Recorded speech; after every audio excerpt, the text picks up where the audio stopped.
Herkese merhaba arkadaşlar. Bu videomda hash nedir? Bundan bahsetmek istiyorum. Böyle konulara değiniyorum çünkü şimdi Bitcoin nedir, BNB nedir, DOT nedir, BCH nedir? Yani DeFi projeleri nedir? Bunları anlatmak, ya hem öğrenmek hem sizlere öğretmek istiyorum. Bunları anlayabilmek için de en temel olarak nasıl bu işler oluyor? Bu işlere nasıl başlanıyor? Bunun altında yatan güvenlik önlemleri nedir? Ya da ne gibi güvenlik önlemleri alabiliriz? Vesaire vesaire bunları bilmemiz gerektiğini düşünüyorum. Sadece mesela Bitcoin kişiler arası, eşler arası para transferi ama bu nasıl çalışıyor? E, Herhangi bir paradan farkı ne? Neden bu kadar değerli? Ne kadar bu kadar değerli gözüktü de herkes buna yatırım yaptı? Ya da biliyorsunuz madencilik çok masraflı bir iş. Bu masraflı işin altına neden giriliyor vesaire vesaire gibi sorular benim de kafamda oluşuyor. Bu soruları çözmek için araştırma yaptım. Yavaş yavaş sizlerle bunları paylaşmak istiyorum. Mesela hash fonksiyonu. Hash nedir? Bundan bahsetmek istiyorum. Şöyle göstereyim arkadaşlar. Hash 256 yazalım. Şimdi burada 256 mesela hash 128 de yazabilirim. Bu da çıkar. SH1 olarak mı geçiyor? Artık nasıl geçiyorsa. Bu 128 bit uzunluğu olur. Bunu bulamadım zaten. 256 yapalım. En yaygın kullanılanı bu. Mesela benim az önce kullandığım site vardı ya. Şurası. Şimdi şöyle göstereyim arkadaşlar. Bunları bir silelim. Şunu da bir komple silelim. Bu hash fonksiyonu nedir? Hash fonksiyonu mesela ben buraya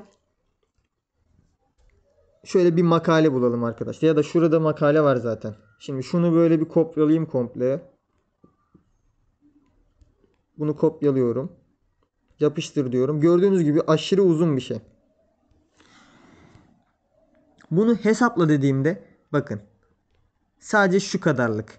Sadece şu kadar yani 256 bit uzunluğunda bir örnek mi artık ne deniyor buna? Özet deniyor sanırsam. Bir özet çıkartıyor. Böyle bir kod bloğu çıkartıyor arkadaşlar. Bunun uzunluğu 256 bit. Bakın ben sadece şuraya Tayfun yazsam da bunun uzunluğu tamamen aynı olacak. Bakın. Gördünüz mü? Uzunluğu tamamen aynı büyüklükte. Buraya devasa bir şey yazsam da, küçücük bir şey yazsam da sabit büyüklükte, sabit uzunlukta bir özet ortaya çıkartıyor arkadaşlar. Ama şuna dikkat edin. Mesela şöyle. Mesela ben buraya Tayfun yazdım değil mi?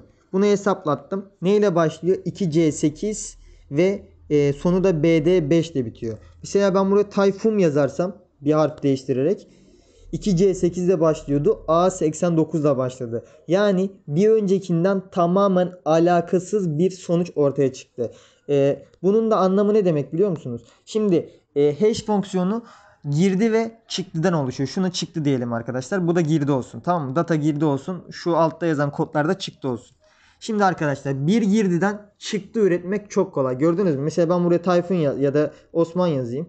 Osman yazsam buraya tıkladığımda gördüğünüz gibi bir hash fonksiyonu hemen çıkartabiliyorum. Ama şöyle düşünün. Bu hash fonksiyonundan Osman'ı nasıl çıkartabilirsiniz?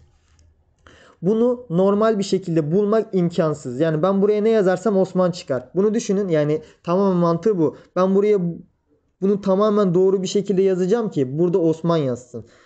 Mesela şöyle bir şey denesem çıkmaz. Bu tam tersini bulmam lazım.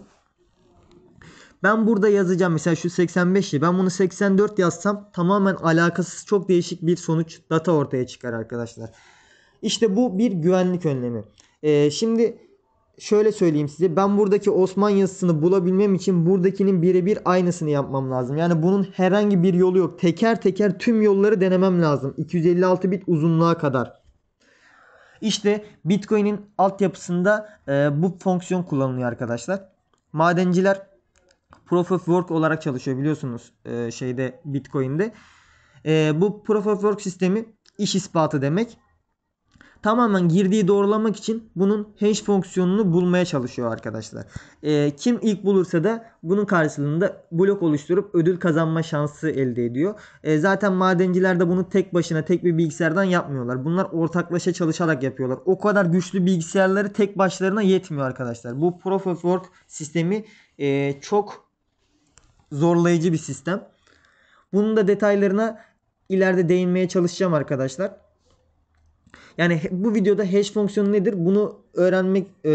Bunu anlatmak istedim daha doğrusu. Hem ben kendim öğreniyorum. Kendim öğrendiğimi sizlerle paylaşıyorum. Hem benim bildiğim şeyler ya da öğrendiğim şeyler daha pekişmiş oluyor. Hem de sizler öğrenmiş oluyorsunuz.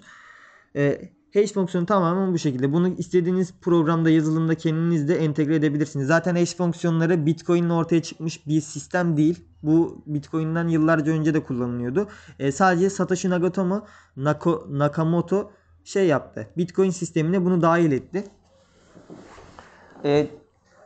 Dediğim gibi madenci olmak çok zor. Madencilik nedir? Bunlardan da bahsedeceğim arkadaşlar. Burada gördüğünüz gibi 256 bit uzunluğunda bir şey çıkıyor. Ama bunu çözümlemek yani tahmin edebileceğinizden de aşırı derecede zor bir işlem arkadaşlar. Zaten bunu tek bir bilgisayarla yapamazsın. Ya da çok güçlü bir bilgisayarın olması lazım.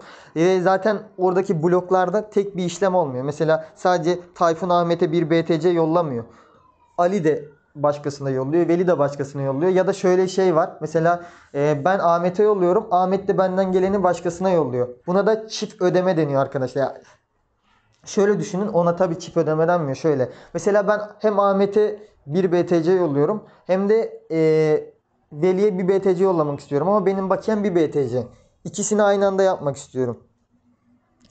İşte bu sistem böyle denetleniyor. Mesela işlemin hepsi sırası var. Bütün işlemlerin sırası var. Ben ilk ne yaptım? Ali'ye bir BTC yolladım. Tamam mı? Bu hash fonksiyonunu dönüştürüp doğrulanıyor arkadaşlar. Ondan sonra ben tekrardan Veli'ye bir BTC yollamak istiyorum. Bundan sonra ne oluyor? Sistemden kontrol ediyorlar notlar tarafından. Şimdi notlar bir ton şeyler var arkadaşlar. Kafanız karışmasın. Sadece hikayeyi anlatıyorum. Diyor ki Tayfun daha önce bu parayı bir yere yolladı. Bunu bir daha yapamaz diyor ve para yollamamı engelliyor. Tabi zaten siz bir kripto para nasıl deniyor? Borsası üzerinden işlem yaptığınız için bu zaten büyük oranda imkansız sizin yapmanız. Böyle özel cüzdanlar vesaire oluyor ya. Onlara ne deniyordu ya? Lending mi? Bir şeyler deniyordu. Adını unuttum şimdi. Onlar aracılığıyla yapıldığında bu sanırsam ortaya çıkabiliyor çift ödeme sistemi ya da hackerlar tarafından yapılmaya çalışabiliyor. Zaten bunu yapmaları Bitcoin üzerinde imkansız arkadaşlar. Bu videoda bundan bahsetmek istemiştim. Umarım hoşunuza gitmiştir. Ben Binance platformunu kullanıyorum. Binance platformunda alabileceğiniz en yüksek komisyon indirimleri açıklama kısmında paylaşıyorum. Buradan ulaşabilirsiniz arkadaşlar. Şöyle de göstereyim hemen size. Videolarınız. Her videomun açıklama kısmında paylaşıyorum. Şöyle onu da açıklayayım. Spot piyasası için ömür boyu %20 komisyon indirimi kazanıyorsunuz arkadaşlar. Bu lig üzerinden kayıt olursanız. Şöyle tıkladığımda mesela Chrome'la aç diyorum hemen. Şurada gördüğünüz gibi PUVCLH0 şeklinde yazıyor. Bunu kendi elinizle de yazabilirsiniz. Bu kodu kullanarak kaydolursanız gördüğünüz gibi zaten komisyon indirim oranı %20 şeklinde belirtilmiş. Ömür boyu %20 komisyon indirimi kazanıyorsunuz. Vadeli işlemler için de ayrı bir komisyon indirim kayıt linki var arkadaşlar. Ona da şöyle tıklayalım. Bu da gördüğünüz gibi %11 komisyon indirimi sağlıyor ve sadece ilk ay için geçerli. Bunu özellikle belirtiyorum. Hile hurda olmasın, yani sizi kandırmaya çalışmasınlar. Vadeli işlemlerde alabileceğiniz maksimum en büyük indirim %10 şeklinde. Tabi bulunduğum tarih itibariyle Binance paylaştığı en büyük indirim bu şekilde ve sadece ilk ay için geçerli olabiliyor ve bundan sonra da daha kullanamıyorsunuz aynı hesap için.